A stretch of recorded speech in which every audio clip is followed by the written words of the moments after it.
നമസ്കാരം. നമ്മുടെ ഗീതാമൃതം ക്ലാസ്സുകൾ ഇങ്ങനെ വളരെ ഭഗവാന്റെ അനുഗ്രഹം കൊണ്ട് അനുസ്യൂതം തുടരാന്നൊക്കെ പറയില്ലേ നമ്മൾ.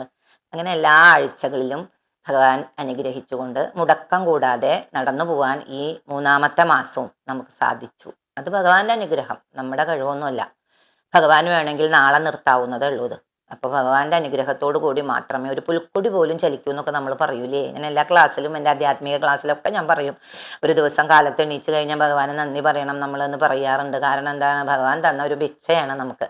അപ്പൊ എന്നത്തെയും പോലെ തന്നെ ഇന്നും ഭഗവാന്റെ ദ്വാദശാക്ഷര മന്ത്രത്തോടു കൂടി നമുക്ക് ഇന്നത്തെ ഗീതാമൃതം തുടങ്ങാം. ഓം നമോ ഭഗവതേ വാസുദേവായ. ഓം ശ്രീകൃഷ്ണ പരമാത്മനേ നമഃ. കൃഷ്ണ ഭഗവാൻ ഇരിക്കുന്നില്ലേ, നിങ്ങൾക്ക് കാണുന്നുണ്ടാവൂലേ, ഭഗവാൻ ചിരിച്ചുകൊണ്ടിരിക്കുകയല്ലേ. കഴിഞ്ഞ അധ്യായത്തിൽ നമ്മൾ പറഞ്ഞു ഭഗവാന്റെ പീലി തിരുമുടിയുടെ കാര്യം പറഞ്ഞു അല്ലേ. അപ്പോൾ എന്താണ് നമ്മൾ കഴിഞ്ഞ ക്ലാസ്സിൽ നമ്മുടെ അധ്യായത്തിൽ പറഞ്ഞു നിർത്തിയത്? എന്താണ്, സേനയുടെ മധ്യത്തിൽ കൊണ്ടുപോയിട്ട് ഭഗവാൻ അച്യുതൻ കൊണ്ടുപോയി നിർത്തിയ അർജുനൻ കണ്ടത് എന്താണ്?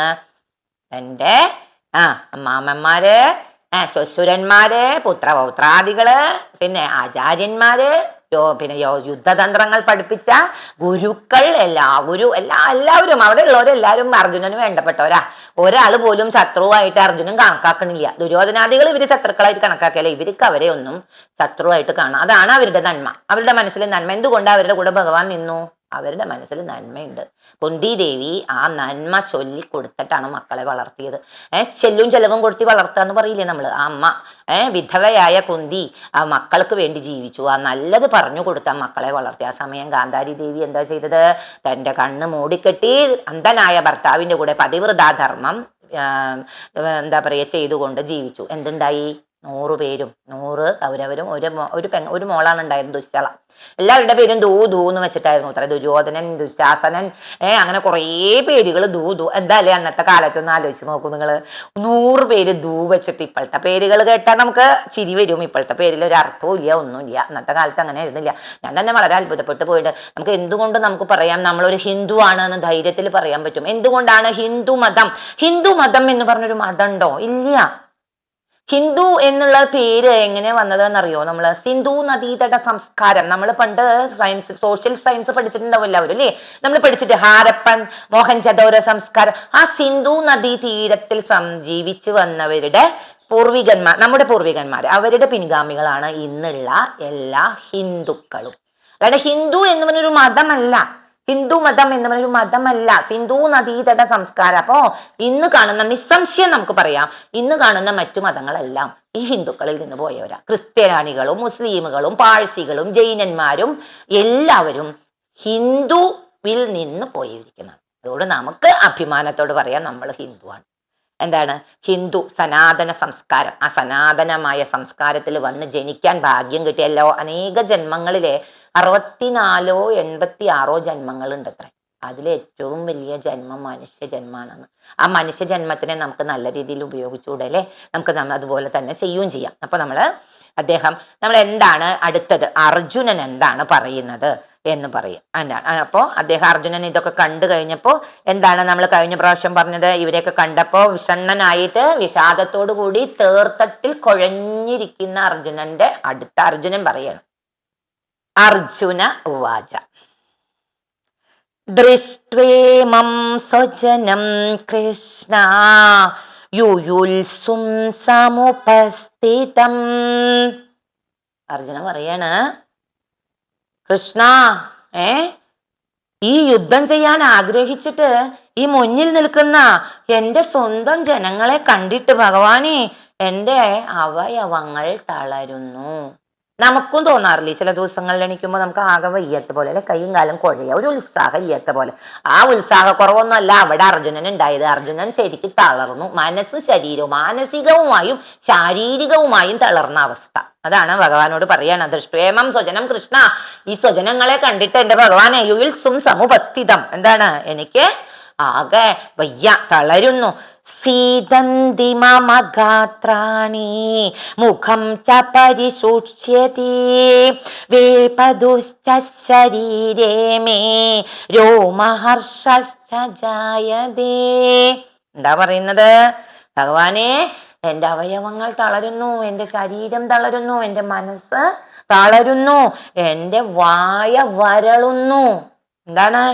ശ്വാസം പോകാൻ വരെ പറ്റുമോ എന്നുള്ളൊരു അവസ്ഥയായി അർജുനന്. എന്താണ്? എൻ്റെ വായ വളരെ, നമുക്ക് കണ്ടിട്ടില്ല, ചിലപ്പോൾ നമുക്ക് ദാഹിച്ച് തൊണ്ടയൊക്കെ അങ്ങോട്ട് വരളുന്ന ഒരു അവസ്ഥയില്ല. ആ സമയത്ത് നമുക്ക് ഇത്തിരി വെള്ളം കിട്ടിയാൽ വേണ്ടി. ഞാൻ കഴിഞ്ഞതിൽ പറഞ്ഞിരുന്നു, ആ മുനിക്ക് കിട്ടിയ ആ ഒരു ഭാഗ്യം കൂടി ആ മുനി കളഞ്ഞൂലേ. എന്താണ്? ചണ്ടാല കുലത്തിൽ ഇവിടുന്ന് ശ്രേഷ്ഠനായ എനിക്ക് ഓർമ്മയുണ്ടോ നിങ്ങൾക്ക് കഴിഞ്ഞ ക്ലാസ്സിൽ ഞാൻ പറഞ്ഞതല്ലേ?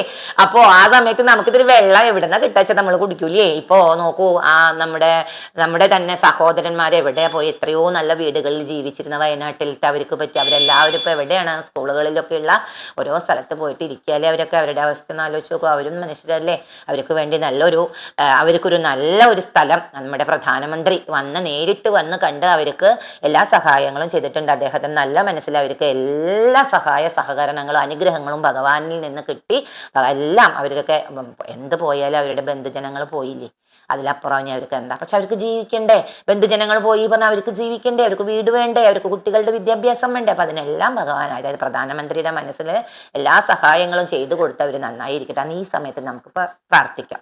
അപ്പൊ ഞാൻ കഴിഞ്ഞ പ്രാവശ്യം നിങ്ങളോട് പറഞ്ഞിരുന്നു, ഒരു അധ്യായത്തിൽ ഞാൻ പറഞ്ഞിരുന്നു അല്ലെ, ഒരു വയസ്സായവരാണ് എനിക്ക് കൂടുതലായിട്ട്. അപ്പൊ ഒരു അമ്മ വന്നിട്ട് എന്നോട് പറഞ്ഞിരുന്നു എന്ന് പറഞ്ഞു. എന്താണ്? മോളെ, എനിക്ക് 4 ആൺകുട്ടികളാണ്, പെൺകുട്ടികളൊന്നും ഇല്ല. അപ്പൊ എനിക്ക് കിടന്നു പോയാ പെട്ടു. അപ്പൊ ഞാൻ അമ്മയ്ക്ക് പറഞ്ഞു മനസ്സിലാക്കി കൊടുത്തു, ഈ കാലഘട്ടത്തില് ആൺകുട്ടികളും പെൺകുട്ടികളും എല്ലാവരും കണക്കാണമ്മേ.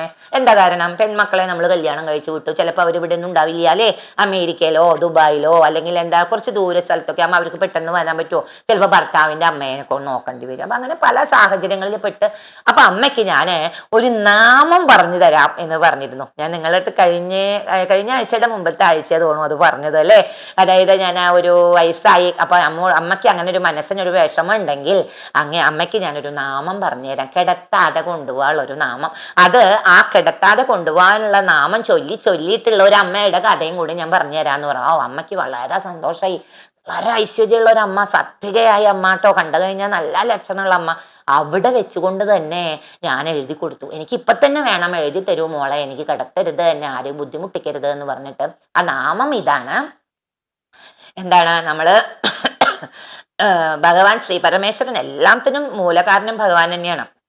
വിജയപ്രദ സ്തോത്രത്തിൽ മുഖ്യൻ ഭഗവാൻ ശ്രീ പരമേശ്വരനാണ്. ശ്രീ പരമേശ്വരനില്ലാതെ ഒന്നുമില്ല എന്ന് പറയുമല്ലോ നമ്മൾ. സൃഷ്ടി സ്ഥിതി സംഹാരം. അപ്പൊ അത് സൃഷ്ടിക്കാരാണ് മഹാവിഷ്ണു, സൃഷ്ടിക്കും ബ്രഹ്മാവ്, സ്ഥിതിക്കാരാണ് മഹാവിഷ്ണു, സംഹാരം പരമശിവൻ. സംഹാരം പറഞ്ഞാൽ നശിപ്പിക്കലല്ല, അതിനെ നിലനിർത്തി കൊണ്ടുപോകാന്നുള്ള ഒരു ഇതാണ് ഉദ്ദേശിക്കുന്നത്. അപ്പോ ആ നാമം ഇതാണ്: അനായാസേന മരണം വിനാ ദൈനേന ജീവനം ദേഹിമത് കൃപയാ ശംഭോ തൊയി ഭക്തി മചഞ്ചല. എന്താണ്? ഭഗവാനായ ശ്രീ പരമേശ്വരനോട് പറയാണ്, അനായാസേന മരണം. ഭഗവാനെ, എന്നെ ചിലർ പറയില്ലേ കിടത്തിക്കോ നരകിപ്പിക്കാന്ന് നിങ്ങൾ കേട്ടിട്ടില്ലേ? എത്രയോ പേര് കിടക്കുക, അവർക്ക് വെറും ഒരു ശ്വാസം മാത്രമേ ഉണ്ടാവുള്ളൂ അല്ലേ. ആ വലിച്ച് അവർ കിടക്കും. അത് അവരുടെ പൂർവ്വജന്മകൃത, അവർ ആ പാപം കഴിഞ്ഞിട്ടേ അവർ പോവുള്ളൂ. അപ്പൊ മരിക്കാനും വേണം യോഗം അല്ലേ. ജനിക്കാൻ യോഗം വേണ്ട, നമ്മൾ എങ്ങനെയെങ്കിലൊക്കെ ജനിക്കും, പക്ഷെ മരിക്കാനാ യോഗം. അപ്പൊ ഭഗവാനോട് പറയാണ്, എനിക്ക് മരണം അനായാസേന എളുപ്പത്തിൽ കിട്ടണേ ഭഗവാനെ. വിനാ ദൈനേന ജീവനം. എന്താണ്? ദീനം കൂടാതെ. ദീനം എന്ന് പറഞ്ഞാൽ എന്താ? രോഗമില്ലാതെ എന്നെ എന്റെ ജീവിതം മുന്നോട്ട് പോകണേ ശ്രീ പരമേശ്വര. ദേഹിമത് കൃപയാ ശംഭോ. എന്റെ ദേഹിയെ. എന്താ ദേഹി പറഞ്ഞ? ഈ ദേഹത്തോട് വേർപ്പെടുമ്പോഴാണ് നമ്മൾ മരണം സംഭവിക്കുക. ഈ ദേഹി പറഞ്ഞ എന്താ? നമ്മുടെ ഉള്ളിലുള്ള ആത്മാവ് പോവാണ്. ആ ദേഹി ഉണ്ടല്ലോ ഭഗവാനെ, ആ ദേഹിക്ക് അങ്ങക്ക് കൃപ, എന്റെ ദേഹിയെ, അതായത് എന്റെ ആത്മാവിനെ അങ്ങ് കൃപയോടുകൂടി നോക്കിയിട്ട് തൊയി ഭക്തി മചഞ്ചലാം. അങ്ങയുടെ ഭക്തി എന്നിൽ എപ്പോഴും ഉണ്ടാകണേ ഭഗവാനെ. അതാണ് ആ നാമം. പറ്റുമെങ്കിൽ എഴുതിയെടുത്തോളൂ. ഒന്നും കൂടി ഞാൻ പറയാം: അനായാസേന മരണം വിനാ ദൈനേന ജീവനം ദേഹിമത് കൃപയാ ശംഭോ തൊയി ഭക്തി മചഞ്ചല. അത് കഴിഞ്ഞ ആഴ്ചയിൽ മുമ്പത്തെ ആഴ്ചയാണ് ഞാനത് പറഞ്ഞേ തോന്നുന്നു. പിന്നീട് ഞാനത് അങ്ങോട്ട് വിട്ടുപോയി. അപ്പൊ ആ അമ്മയ്ക്ക് അത് പറഞ്ഞു കൊടുത്തു. അമ്മ അപ്പം തന്നെ എൻ്റെ കയ്യിലൊരു പെണ്ണുണ്ടായിരുന്നു. അതോ ആരോ ഒരാളുടെ കയ്യിൽ നിന്ന് ഞാനൊരു പേജ് വാങ്ങി എഴുതി കൊടുത്തു എന്ന് പറയാം. അപ്പോ എല്ലാം നമ്മുടെ പൂർവികർ എഴുതി വെച്ചിട്ടുണ്ട്. നമുക്ക് വേണ്ടതെല്ലാം നമുക്ക് ഇപ്പോഴത്തെ ഒന്നും നമ്മൾ ആ പണ്ട് തൊട്ടേ നമ്മുടെ വേദങ്ങളിലും ഉപനിഷത്തുക്കളിലും മഹാഭാരതത്തിലും എന്താണ് ഭാഗവതത്തിലും അതിൻ്റെ ഒരു ഭാഗമാണ് ഇത് ഈ ഗീതാമൃതം. ഈ ഗീതാമൃതം അതിൽ നിന്ന് എടുത്തിരിക്കുന്നത് 18 അധ്യായങ്ങളാണ്. അതിലെല്ലാം പറയുന്നത് ഒന്ന് തന്നെയാണ്. അപ്പോ അദ്ദേഹം അർജുനൻ ഭഗവാനോട്, അതായത് കൃഷ്ണ ഭഗവാനോട് പറയണ, എൻ്റെ ദേഹം തളരുന്നു കൃഷ്ണ, എൻ്റെ വായ വരളുന്നു കൃഷ്ണ, എൻ്റെ അവയവങ്ങൾക്കൊന്നിനും ബലമില്ല കൃഷ്ണ, ശരീരത്തിന് എനിക്ക് വിറയലാണ്, എനിക്ക് രോമാഞ്ചം ഉണ്ടാകുന്നു. എന്താ രോമാഞ്ചം പറഞ്ഞ? വിറയ, പനി, ഉൾഭയം. അർജുനനാകെ എന്താ പറയാ, തളർന്നിരുന്നു. അപ്പോൾ 30ാമത്തെ ശ്ലോകത്തോടു കൂടി നമുക്ക് ഇന്നത്തെ ക്ലാസ് ഇവിടെ അവസാനിപ്പിക്കാം. അപ്പോ 30 ഗാണ്ഡീവം സംസ്രദേഹസ്ഥാ ത്വക്ചൈവ പരിദഹ്യതേ ന ച ശക്നോമ്യവസ്ഥാതും ഭ്രമമതീവ ച മേ മനഃ. എന്താ പറയുന്നത്? കൃഷ്ണ, എന്റെ കൈ ആദ്യം എന്താ ഉണ്ടായിരുന്നേ? വലിയ വില്ലാളി വീരനായ അർജുനൻ എന്താ ചെയ്തേ? ഗാണ്ഡീവൊക്കെ എടുത്തിട്ട് വളരെ അങ്ങോട്ട് ശക്തനായിട്ടിരുന്ന് ഭഗവാനോട് പറഞ്ഞു, അച്യുത, എന്നെ ആ സേനയുടെ മധ്യത്തിൽ കൊണ്ടുപോയി നിർത്തു ഭഗവാനെ, ഞാനൊന്ന് കാണട്ടെ എന്നൊക്കെ പറഞ്ഞ് വലിയ വില്ലാളി വീരനായിട്ടൊക്കെ ഗാണ്ഡീവൊക്കെ എടുത്തപ്പോ ഇപ്പൊ പറയാണ് ഭഗവാനോട്, എന്റെ കയ്യിൽ നിന്ന് വില്ലൊക്കെ പോണു ഭഗവാനെ, ഗാണ്ഡീവം അല്ലേ, വില്ലു അഴുത്തി പോകുന്നു കൃഷ്ണ, എന്റെ ദേഹം ചുട്ടു നീറുന്നു. ത്വക്ചൈവ പരിദഹ്യതേ. ത്വക്ക് എന്ന് പറഞ്ഞ തൊലി, ദേഹം. കയ്യിൽ നിന്ന് ഗാണ്ഡീവം എഴുതി പോകുന്നു, എന്റെ ദേഹം തളരുന്നു. ന ച ശക്നോമ്യവസ്ഥാതും. എന്താണ്? എനിക്ക് നേരെ നിൽക്കാൻ പോലും നിൽക്കണ്ടേ? ഇതൊക്കെ നിർത്താം. വില്ലാളി വീരൻ അർജുനൻ നമ്മുടെ മനസ്സിലൊക്കെ എന്താ? ഗാണ്ഡീവൊക്കെ പിടിച്ചിട്ട് ഇങ്ങനെ ഒരു ഇല്ലേ, വില്ലാളി വീരനായ അർജുനന്റെ അങ്ങനെയായി അർജുനൻ. എന്തായി?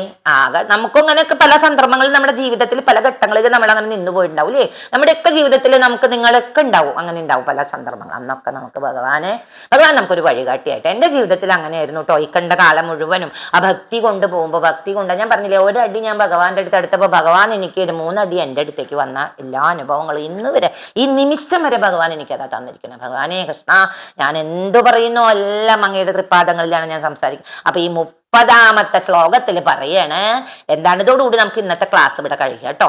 എന്താ പറയുന്നത്? എൻ്റെ കയ്യിൽ നിന്ന് വില്ല് വഴുതി പോണു കൃഷ്ണ, എൻ്റെ ദേഹം ചുട്ടു നീറുന്നു ഭഗവാനെ, എനിക്ക് നേരെ നിൽക്കാൻ പറ്റുന്നില്ലല്ലോ ഭഗവാനെ, എനിക്ക് ശക്തിയില്ലല്ലോ, എൻ്റെ മനസ്സ് ചഞ്ചലമാണ്.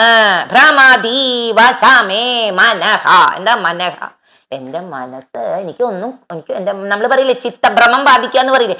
എന്താ ചിത്തഭ്രമം പറഞ്ഞാൽ നമ്മുടെ മനസ്സ് ശരിയായ രീതിയിലല്ല നിൽക്കുക, അതാണ് ചിത്തഭ്രമം. അതുപോലെ ആകുന്നു മാധവാ എന്ന് പറഞ്ഞുകൊണ്ട് നമുക്ക് ഇന്നത്തെ ക്ലാസ് ഇവിടെ അവസാനിപ്പിക്കാം. അപ്പൊ ഇന്ന് 30 ശ്ലോകങ്ങളായി നമ്മൾ അർജുന വിഷാദ യോഗത്തില്. എല്ലാവരും വളരെ ഭക്തിയോട് കൂടിയിട്ട് വേണം കേട്ടോ ഈ ബുക്ക് എടുത്ത്. കുറെ അധികം പേരുണ്ട്, എനിക്ക് നേരിട്ട് അറിയാവുന്നവരാണ്. അവർ എന്താ ചെയ്യാച്ചാൽ ഓരോ ആഴ്ചയിലും എൻ്റെ ഗീത വരുമ്പോൾ ഈ ഭഗവത്ഗീത ബുക്ക് വെച്ച് വായിച്ച് പഠിക്കുന്നവരുണ്ട്. അങ്ങനെ ഒരു 10-15 പേര് എൻ്റെ അറിവിലുണ്ട്. ഇനിയിപ്പോൾ ആരൊക്കെ ഉണ്ടോയെന്ന് എനിക്കറിയില്ല കേട്ടോ. ഭഗവാൻ തന്നെ നിങ്ങൾക്ക് മനസ്സിൽ നന്മ ഉണ്ടാക്കട്ടെ. എങ്കിലും എനിക്ക് ഭഗവാനോടുള്ളൊരു നന്ദി എന്താ വെച്ചാൽ, ഈ കലികാലത്തിലെ ഭഗവത് കഥകൾ പറയാനും ഭഗവത് കഥാശ്രവണത്തിനും ഭഗവത് നാമങ്ങൾ ചൊല്ലാനും എല്ലാത്തിനും ഭഗവാൻ എനിക്ക് അനുഗ്രഹം നൽകിയതുപോലെ നിങ്ങളെല്ലാവരെയും ശ്രീകൃഷ്ണ പരമാത്മാവ് അനുഗ്രഹിക്കട്ടെ എന്ന് പറഞ്ഞുകൊണ്ട് ഇന്നത്തെ ക്ലാസ് ഇവിടെ അവസാനിപ്പിക്കുന്നു. എല്ലാവർക്കും നമസ്കാരം.